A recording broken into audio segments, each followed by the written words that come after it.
Эзний хайр инрэл дуустдаггүй. Өршөөлтөнд төгсгөлгүй. Өглөө бүр энэ нь цоо шиг. Таны итгэлт байдал юутай аваагаав. Хермоны шүүдэр өглөөний хөтөлбөр эхэлж байна.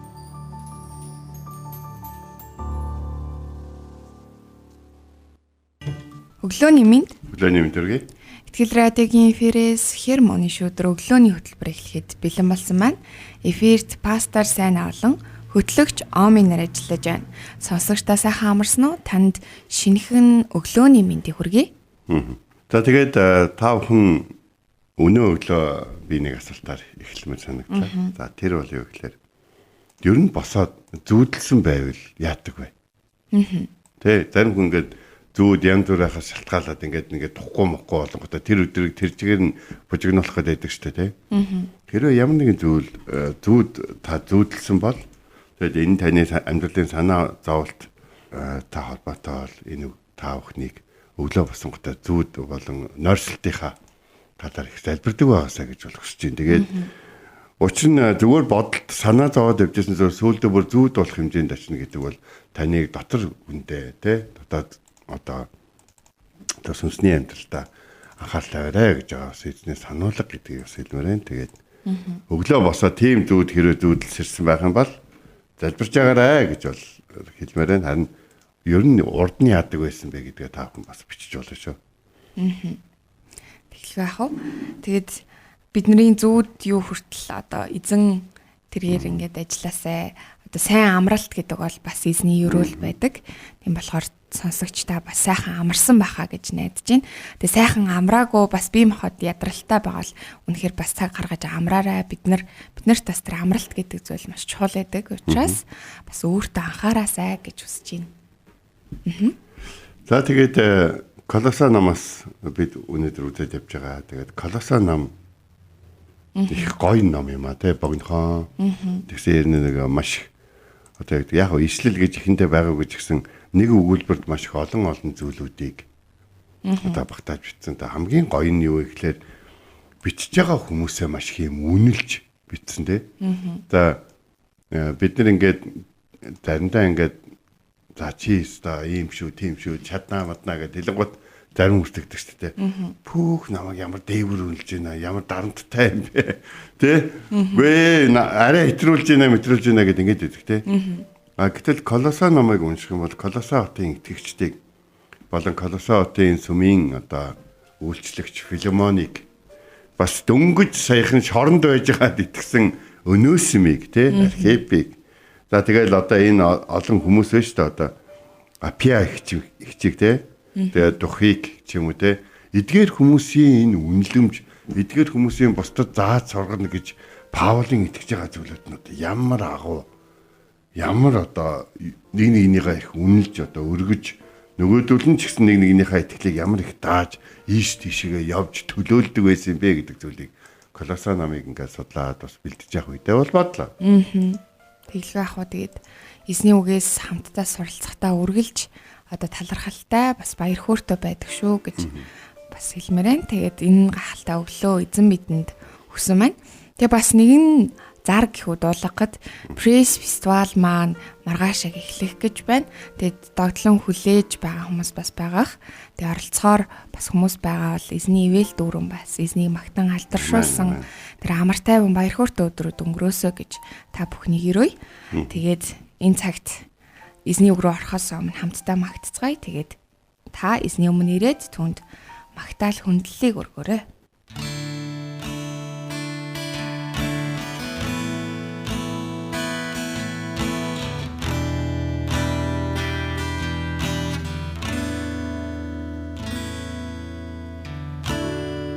Бүхий хүч минь айс замхах тэрлэг би чинь таньдаа гэж сэтгэлтэй нөрийн үнцэнтэй бүхнийг өргөж байна эзэн таньдаа би дуунаас чилүү талан таламжээ та ялгуу магтаалыг танд өргөё.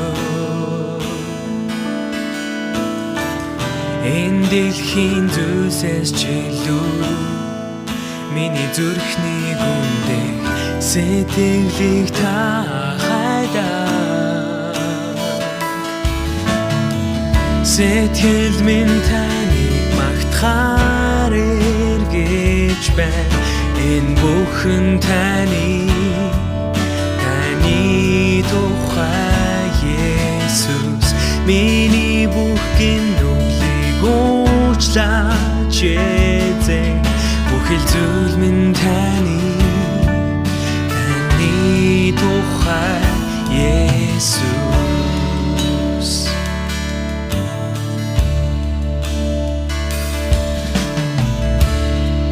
Төгсөр хаанчлагч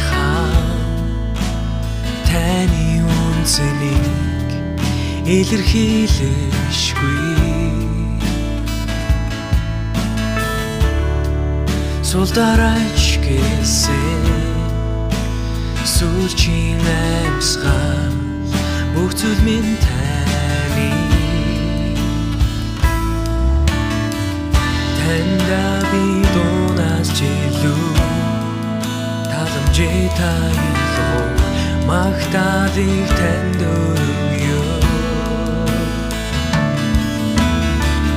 Энэ дэлхийн зүйлсээс ч илүү миний зүрхний гүндээ сэтгэлийг та хайдаг.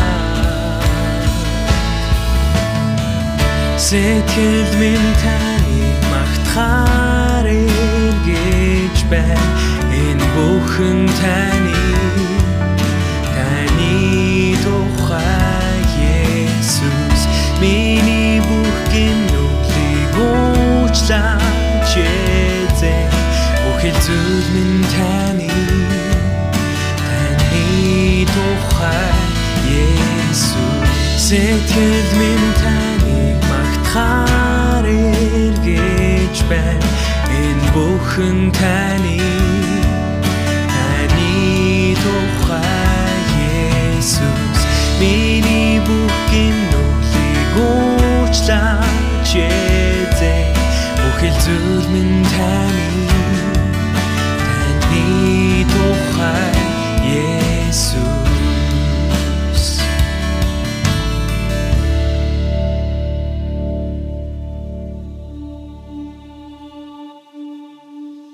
Өглөө бүр хайр инэрлээ надад сонсгооч. Танд л би итгэдэг үлээ. Явах замыг минь надад зааж өгөөч. Танд л би сэтгэлээ өргөн байна. Дуулал 143-ийн 8.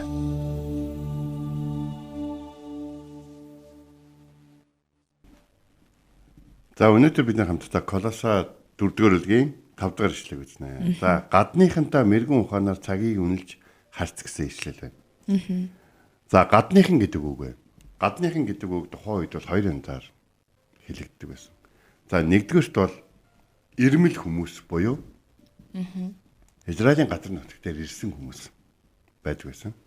Тэгээд энэ талаар бол Бурхны хуулинд юу гэж яддаг вэхээр ирмэл хүмүүст одоо айдуу зөвлөн хандаарай. Яг гэвэл та нар өөрсдөө ч гэсэн ирмэл байсан шүү гэж Израильчуудад тэдний одоо Египтийн нутгаас Канаан нутагт ирснийг нэ Уураас бас оюун дэрснийг Канаанд ирснийг бас одоо Бабилоноос эргэж ирснийг нэ сануулдаг ба. За дараад нь бол энд гурван одоо нэр үг гарч байгаа. За нэгдүгээр бол гадныхан буюу хүмүүсийн талаар.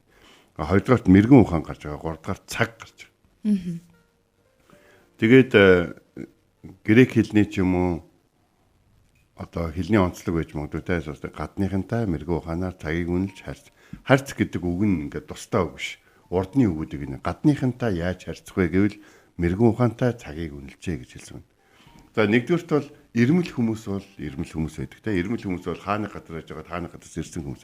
Хэсэг хугацааны дараа буцаад явах хүмүүс ч байж болно те. Эсвэл бид нар өөрсдөө яг үндэ нэг газар ирмэл байж болно гэж. Гэтэл өнөөдөр хэрвээ бид нар Колоса номыг унших юм бол газар нутаг болон энэ дэлхийн үндэстэн ясны талаар ярьсан яриаггүй гэдгийг бол бид нар хэлж болно.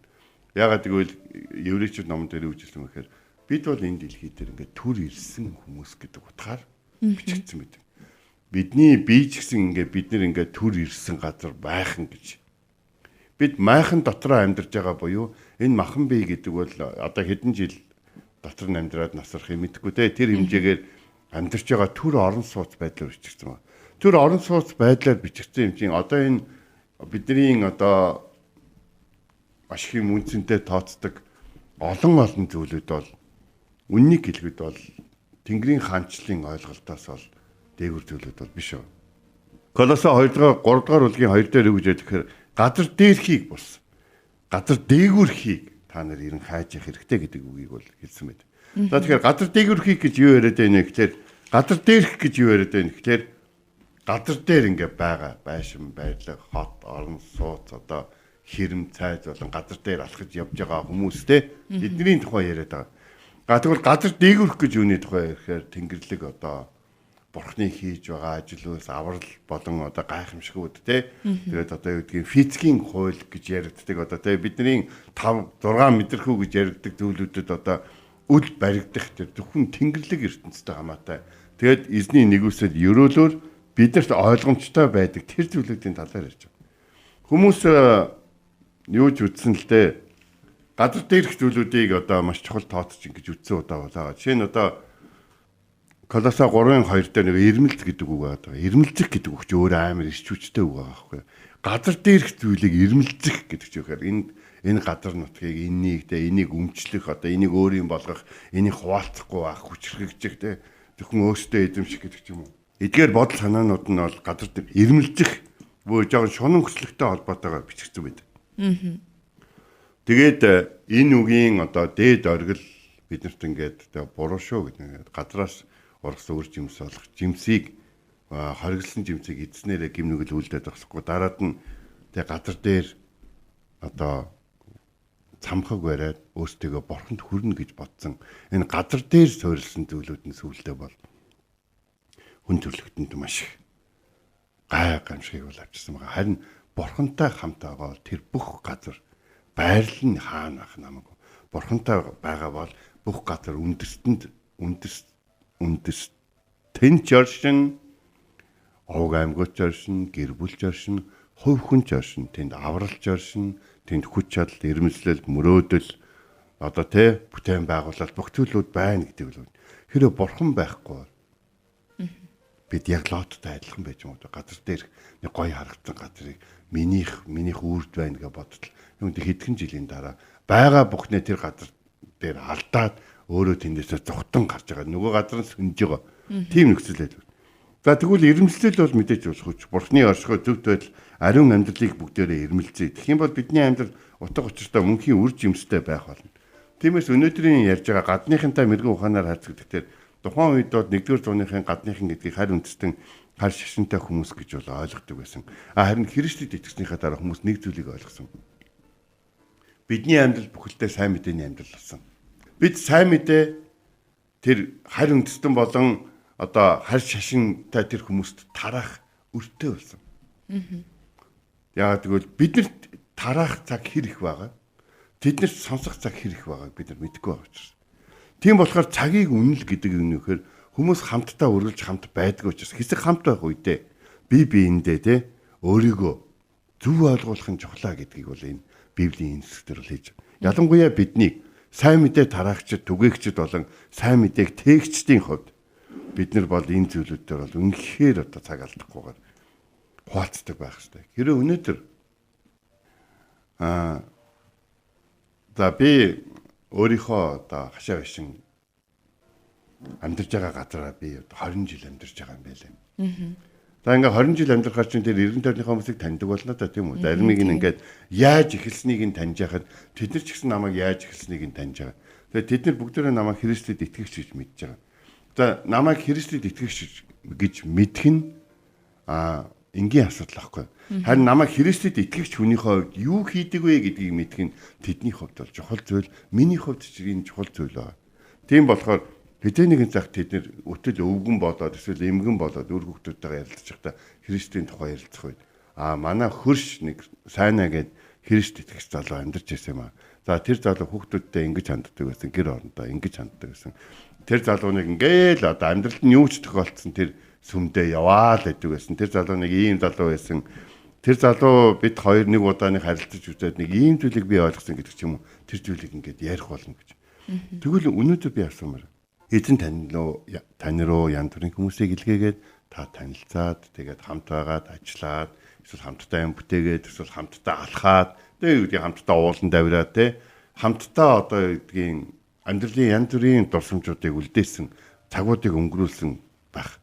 Тэр цагуудаа та юу хийжсэн бэ гэж.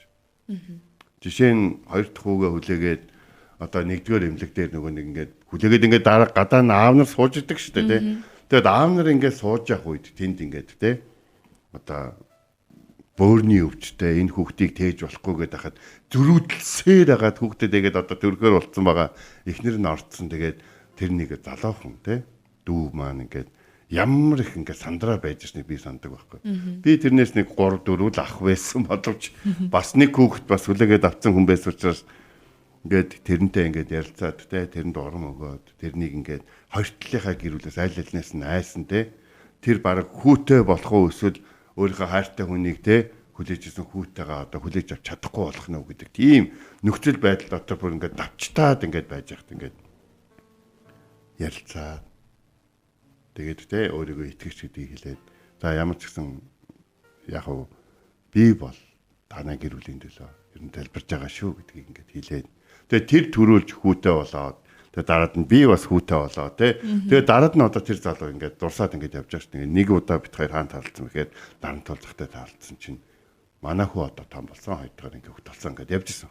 Тэгэхээр бид нэр хүмүүстэй хамт байх үедээ бидний амьдралд төр орж ирээд гарах гэж байгаа бидний хувьд яг өөрийн биш, хамаатан биш, ойр дотны биш, гадныхан гэж одоо тэр Библиэлд бичигдсэн тодорхойлолтод орох хүмүүстэй явах үедээ тэр хамт байгаа цагаа маш сайн ашиглах хэрэгтэй. Хүмүүс таны амьдралд ороод гарах үедээ таны талаар хожим дурсах үедээ таны талаар муу дурсамжтай битгий байгаасаа гэж ойлгосч байна. Яагаад гэвэл та нар бодоорой. Цөлд их Израилийн түүхүүд дотор Амалекийн түүх гэж гардаг байхгүй.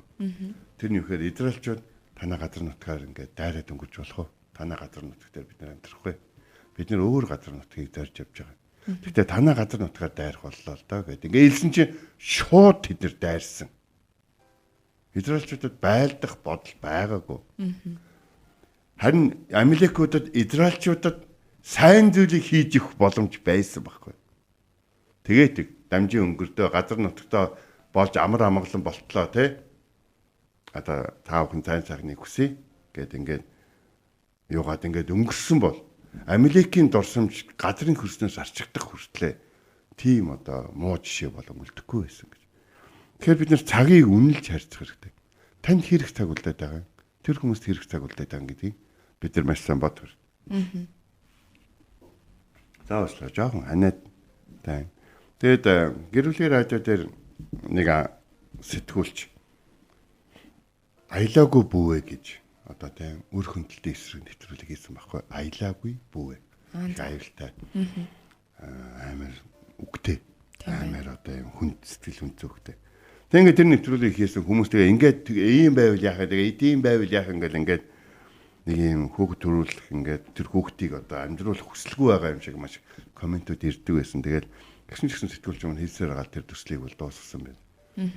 Тэгээд тэгсэн нэг удаа манай ажлын газрын гадаа энэ ундран балаатаа гэдэг байдаг байхгүй. Яг энд би нэг бичиг хэргийн дэлгүүр гараад ирсэн чинь нэг хос нэг охиныг хөтөлтэй явжсэн 4 5 настай охиныг тэгсэн чинь өө сайн байна уу сайн байна гэсэн чинь танаа радио ингээд бид нар нэвтрүүлэг сонсож байгаад охиноо төрүүлэх шийдвэр гаргаад одоо энэ штэ гэж.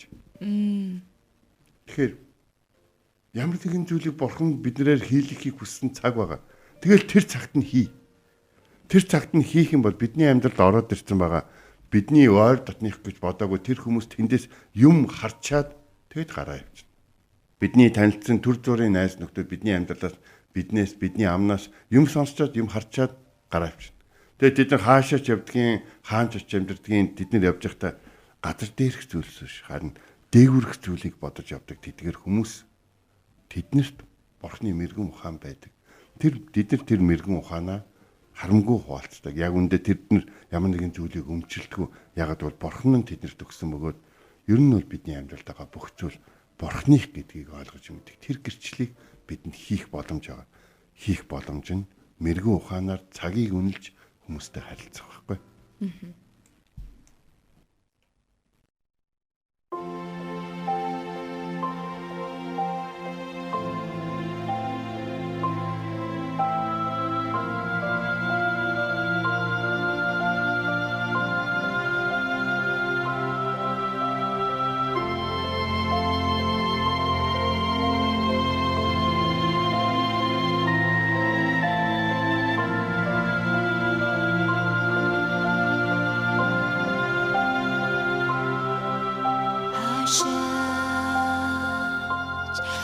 Хавш намайг дагуулсан таныг би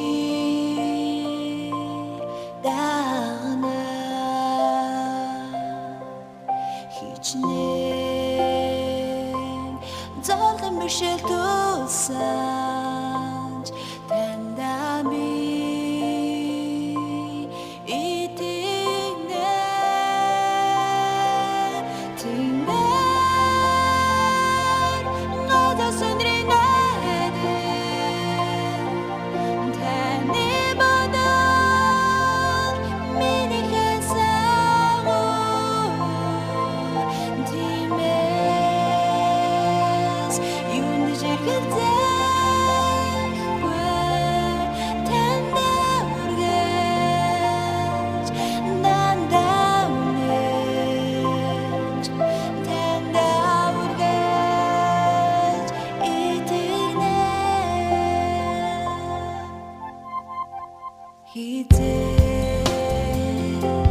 хинчиг гэж байсан танаас би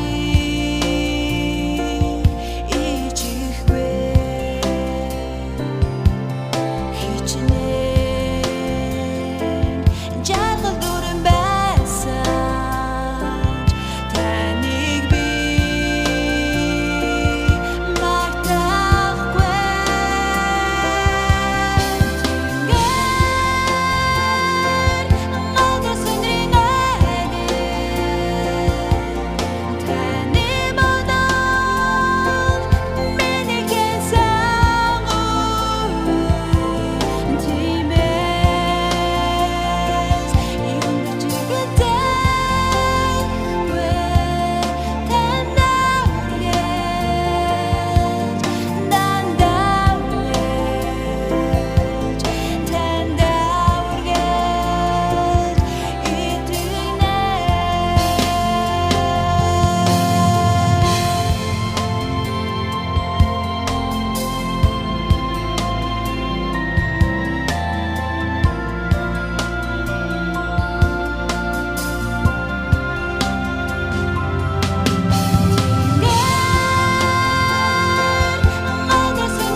Энэ өглөө бид хамтдаа Колосой 4:5 гадныхандаа мэрэгэн ухаанаар цагийг үнэлж харьц гэсэн ишлэлийн дагуу хамтдаа суралцлаа.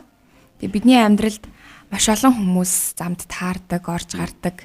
Тэгээд тэдгээр хүмүүст бас мэрэгэн ухаантайгаар бас цагийг үнэлж харьцах нь тэр цагаа өөрөө үр ашигтай зөвөр ашиглаж өнгөрөх нь өөрөө бас бидний амьдралд болоод Бурхны хаанчлал хүмүүсийн тэр амьдралд сайнаар нөлөөлөх тэдгээр зүйлсүүд болдгоо гэдгийг сурч авлаа. Тэгээд бид эзнес мэрэгэн ухааны гуйж тэр тохиромжтой цагууд ирэх үед бас мэрэгэн ухаантай байх талаар та бас залбираарай гэж бас хүсье. Тэгээд үнэхээр хүмүүстэй харилцахдаа тэр цагийг боддог, тохиромжтой цагийг бас мэрэгэн ухаантайгаар ашигладаг байгаарай.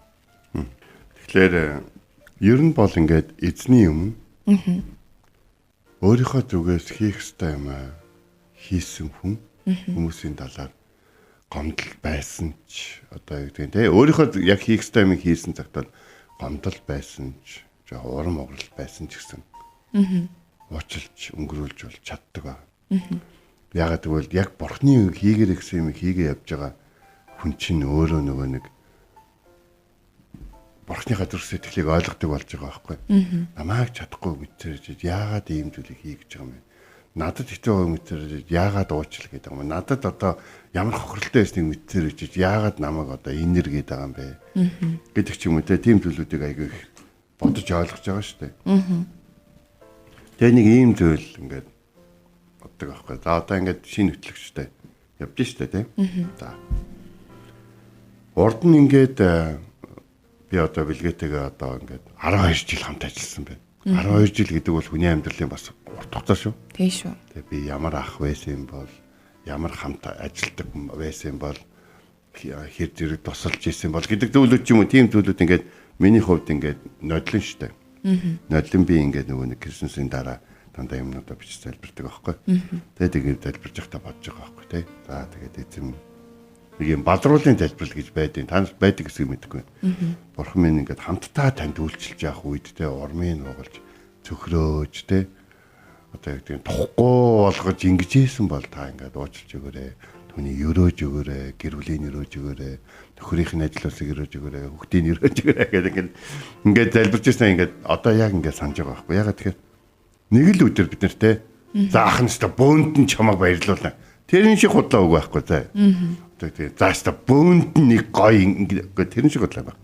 Зүгээр л хамт байх тэр үедээ цагийг үнэлж одоо бурхан зөвшөөрсөн гэдгийг бодож бардамналгүй, хорон санаалгүй, атгах зан гаргалгүй, харамч одоо юу гэдгийг хувээ ботсон байлгүй. Би биэндээ те ах шиг, дүү шиг, эхнэр шиг, нөхөр шиг тийм үү? Хамтрагч шиг те пастор шиг гэсэн энгийн итгэгч шиг амьдрах нь цагийг ашиглах нь ингээд маш чухал байдаг. Одоо ингээд би ингээд хаяа солонгос руу явна. Тэгэл солонгост өдөржингөө нэг хүнтэй хамт ажиллана те. Тэгэл өдөржингөө ажиллах үед гэдэг байхгүй. Маргааш та ханаас гарах юм. Маргааш тантай хамт гарья. Тантай хамт ажиллая гэнэ. Маргааш мэдгүй байна гэл. Тэгэл зарим хүнтэй би ганцхан удаа бол зарим хүнтэй нэг сар хамтдаа байх боломж гардаг те. Зарим хүнтэй зүгээр л өглөө ажил гарах хүртлээр хүлээх тэр нэг 30-40 минутыг л хамт өнгөрүүлнэ. Зарим хүмүүстэй бол те ингээд өдөржингөө ингээд хамт байна. Зарим хүнтэй зөвхөн хоол идэх хугацаагаар л хамт. Бид биенийхээ амьдралд орж ирж гарч идэг. Бид бол өөртөө бидний хувьд гадныхан байдаг шиг бид өөртөө ч гэсэн зарим хүнд гадныхан. Бидний хувьд ирмэл хүмүүс байдаг шиг бид ч гэсэн зарим хүний хувьд амьдралд нэрэл гараа авчиж байгаа хүмүүс. Яг ийм үед би та бүхнийг эзний дотор хамгийн гайхалтай гоё ивэлийн цаг мөчн болж гисэн тийм тэр үед гоё байжээ гэж ярих гэрчлэх тийм хүн нь болж өгөөсэй гэж хүсэж байна. Яг нь Библиэлд тэр өдрөө цайхан бай гэж талархалгүй хүмүүс ярьдаг гэсэн утгатай ишлэл байдаг. Нэг зарим хүмүүс ингээл тэр өдөр л гоё байсан, тэгэхэд л гоё байсан. Одоо ч мяа болж тэ, одоо ч ийм болж тэ, одоогийн залуучууд гэл яриад битгий тэгэрээ. Одоогийн залуучууд тийм байгаа бол та ямар байгаа вэ гэдэг асуултыг л өөрөөсөө тавина штэ. Тэгэхээр ээлжилж нэгэндээ ивэл болж, ээлжилж нэгнийгаа түшиж, ээлжилж бие бинийгаа удирдах бас одоо ээлжилж нэгнийхээ удирдлаханд явдаг. Бурхны зөвшөөрсөн энэ цаг хугацаанд төмөрөө газар дээр мэдрэгддэг зүйлийг биш харин газар дээгүүрх биднэрт бэлтгэгдсэн сүнслэг ирүүлүүдийн дотор амжирья. Амен. Тэгээд хамт залбирая те. Орчлын ертөнцийг бүтээсэн эзэн таны хайр инэл агуу. Энэ цаг мөчн өнөөдөр бид залбирanгуйж байна. Бидний амьдралын өдрүүдийг үнцэнтэй болгож өгөөч. Бидний хамтаа ажилласан, хамтдаа бүтээсэн цаг мөчүүдийг та өрөөлтөй болгож өгөөч. Бид бас хүмүүсийн амьдралд өрөөл болохыг хүсэж байна. Бид хүмүүсийн амьдралд одоо дарамт нь хүмүүсийн амьдралд хүндхэцүү дурсамж нь баймааргүй байна. Харин бид хүмүүсийн амьдралд өрөөлн болохыг хүсэж байна. Биднийг өөрчлөөч, намайг өөрчлөөч. Энэ бүхнийг танд даатхан Есүсийн нэрээр залбирanгуйлаа. Амен. Энэ хүрээд манай хөтөлбөр өндөрлөж байна. Итгэл радиогийн эфирээс Хермоны шүдэр өглөөний хөтөлбөр танд хүрлээ. Хамт байсан сонсогч танд баярлалаа. маргааш энэ цагтаа эргээд уулзцгаая. Эзэн таныг харж хандах болтугай.